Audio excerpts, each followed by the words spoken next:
Bienvenue dans ce 6e numéro du Wargamoscope où nous allons découvrir le système de la série Battles of the American Revolution, édité depuis 1998 par GMT, avec le 10e et dernier module de la gamme sorti à ce jour, The Battle of White Plains. Depuis le mois d'août 1776, l'armée continentale de George Washington est en perpétuelle retraite vers le nord face aux troupes britanniques du général William Howe, enchaînant les défaites jusqu'à être chassé de l'île de Manhattan. Au mois d'octobre, replié dans le comté de Westchester et à nouveau menacé par l'invincible corps expéditionnaire ennemi, Washington rappelle la plupart de ses soldats stationnés dans la région afin de les positionner et de les retrancher dans et autour du village de White Plains, qui est également une source de ravitaillement critique pour son armée. À l'aube du 28 octobre, le général anglais lance à nouveau une attaque qui va cette fois-ci durer pendant 4 jours consécutifs. Face aux assauts britanniques et sous le pilonnage de l'artillerie essoise, l'armée continentale ne parvient pas à maintenir son contrôle sur les hauteurs clés environnantes, l'obligeant à se retirer une nouvelle fois plus au nord. La zone de jeu, sur carte montée, est presque 2 fois plus grande que la plupart des batailles précédentes de la série. Son graphisme clair et aéré permet de repérer immédiatement des éléments du terrain propices à la défense ou aux axes de progression. Les unités militaires représentent chacune entre 100 et 500 fantassins ou cavaliers, et les unités d'artillerie comprennent de 2 à 6 canons. Chaque armée belligérante possède un niveau de morale défini au début du scénario. Non seulement il influe sur le jet d'initiative au début de chaque tour de jeu, mais il impacte également le moral de chaque unité lors des moments critiques, amenant ces dernières à reculer si la pression est trop forte, voire à difficilement pouvoir se rallier s'il est trop bas. Ainsi, un camp voit son moral d'armée diminuer chaque fois qu'il subit des pertes, rompt le combat ou perd une position géographique importante, et inversement, augmente chaque fois qu'il inflige des pertes, rallie ses troupes ou s'empare d'une position clé. D'ailleurs, il est bien plus fréquent que les batailles se terminent par la débandade d'un camp à cause d'un moral trop faible, plutôt que par une élimination massive ou la capture de lieux stratégiques. Lors de son activation, le camp en phase déplace d'abord ses unités en dépensant leurs points de mouvement, puis tente de rallier ses troupes qui sont désorganisées ou dispersées et non adjacentes à l'ennemi.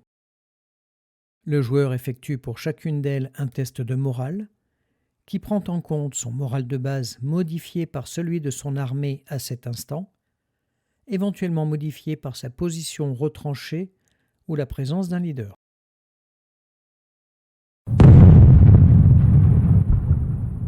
Ceci fait, les unités du camp activé essuient le tir défensif des canons adverses qui sont apportés.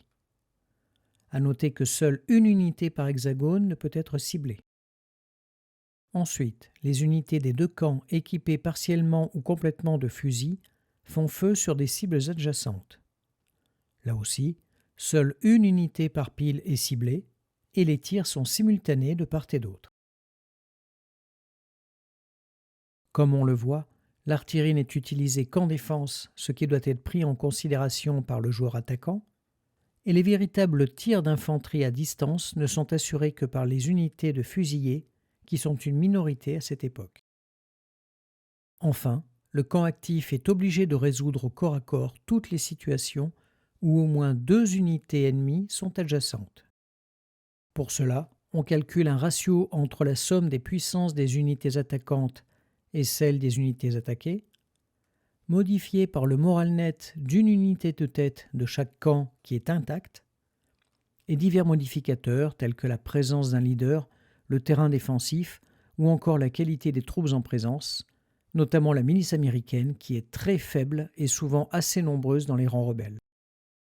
Originalité du système, chaque joueur dispose de pions ou de cartes selon le module joué, qui indiquent la tactique de combat utilisée.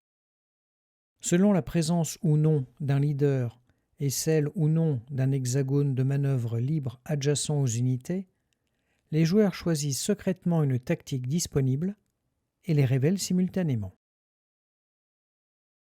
Au vu de la combinaison obtenue, un malus ou un bonus allant jusqu'à 2 points au jet d'attaque peut être appliqué. Si certains joueurs ne voient là qu'un jeu de Shifumi qui fait perdre du temps, je trouve au contraire que cela valorise la participation des leaders au combat, car ils permettent d'accéder à plus de possibilités et donc potentiellement à une meilleure chance d'obtenir un bonus, d'autant plus dans les cas où le rapport de force entre les combattants est équivalent. Il arrive d'ailleurs qu'une situation désespérée pour le défenseur soit amortie, ou qu'à l'inverse une attaque indécise devienne décisive par ses choix tactiques. Enfin, un jet de dés est effectué dans la colonne de résolution finale, infligeant potentiellement des effets à l'attaquant et au défenseur. Retraite avec ou sans désorganisation de toute ou partie des unités concernées, 1 ou 2 pas de perte, ou capture d'une unité. Rappelons que chacun de ces résultats entraîne presque toujours la hausse ou la diminution du moral des deux armées. Ainsi, le positionnement des leaders et le moral fluctuant d'une armée influent à la fois sur les capacités de combat de ces unités et sur leur capacité à se rallier et à retourner au feu.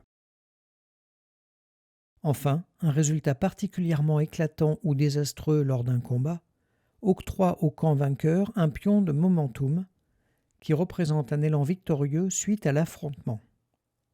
Ces pions permettent aux joueurs qui les possèdent de les dépenser pour relancer un dé de combat ou pour s'assurer l'initiative lors d'un tour de jeu donné. Dans les modules les plus récents, apparaissent des cartes d'opportunité propres à chaque camp qui apportent de petites touches historiques supplémentaires lors de leur utilisation, sans pour cela alourdir les parties. Avec une durée maximale de 4 jours simulée dans cette bataille, les 42 tours de jeu qui représentent chacun 1 heure de temps réel font que ce module est le plus long à jouer de toute la gamme. Notez néanmoins qu'un tiers d'entre eux se déroulant sous la pluie, ils sont souvent résolus plus rapidement que les autres car les déplacements, tirs, corps à corps et ralliements sont gênés quand le tour n'est tout simplement pas ignoré. Bien que cette bataille permette une plus grande liberté de manœuvre de la part des deux camps que dans les autres modules se déroulant en milieu forestier, cet opus n'est absolument pas conçu pour découvrir la gamme. En effet, c'est celui qui comporte le plus de règles spécifiques, telles que les effets de la pluie, les spécificités de certaines unités et de certaines zones géographiques, ou encore les énormes faiblesses de la milice américaine.